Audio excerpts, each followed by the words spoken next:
अस्सलाम वालेकुम, मैं मोहम्मद अख्तर तुसारे पे यूट्यूब चैनल ट्रैक्टर चक दा आगाज़ बिस्मिल्लाह अंजाम खुदा जाने जितना पीर उतना ही खैर थोड़ा बिरा थोड़े वास्ते ट्रैक्टर गिन के आ गया।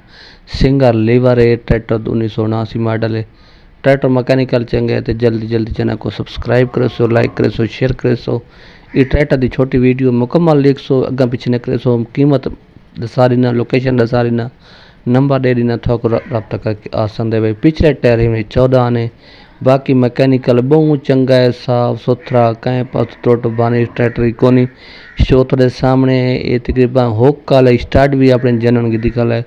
टायर थोड़े सामने वड्डी चैमर दे विच ये सिंगल लीवर वड्डी चैमर दे विच ट्रैक्टर बिल्कुल साफ ते सुथरा है। मैकेनिकल भी चंगा है, गेयर सीधा भी चंगा है। ट्रैक्टर तुम कंडीशन देते पे ट्रैक्टर बिल्कुल साफ ते सुथरा ट्रैक्टर है। सिंगल लीवर 79 मॉडल पंजाब दे नंबर जेनवन कापी बिल्कुल साफ सुथरा ट्रैक्टर। तो बाकी ट्रैक्टर की लोकेशन की गल कराएं तो जिला बखरे इलाका नवा जंडा वाला उत्थे कल नंबर दे देना, नंबर ते रब्ता करे सो। ट्रैक्टर मैकेनिकल ते भी चंगा साफ सुथरा है।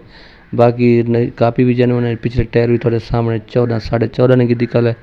कीमत की गल कराएं तो कीमत थोक मैं दस देना, बल्कि ट्रैक्टर तो चेक करो सो तसली नाल। कंडीशन देखना तो मुकम्मल वीडियो चेक करा देना, वीडियो भी चेक करके तसली नाल। जिस मैंने पास आवे वो रब्ता करके आके गिन सकता है। ट्रैक्टर भी चंगा साफ सुथरा ये कंडीशन देगी ना, थोड़ा मुकम्मल वीडियो चेक करा देना। ये ट्रैक्टर की तसली करो। ये वीडियो है पिछले टायर थोड़े सामने।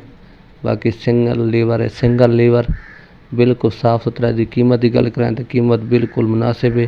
कीमत 7,70,75,000 आते पैन, मौके पर कमी पेश थी वैसी ठीक है। तो पिछले टायर भी ठीक है, तकरीबन 7.5 बड़े 40 बड़े इतने बड़ वैसी। तो सला स्टार्ट है, मैकेनिकल चंगा है, वड्डी चैमर दी। ये नंबर दिंदा पे नंबर ते रब्ता करे सो, आवे सो। खुश रहो, अल्लाह हाफिज़।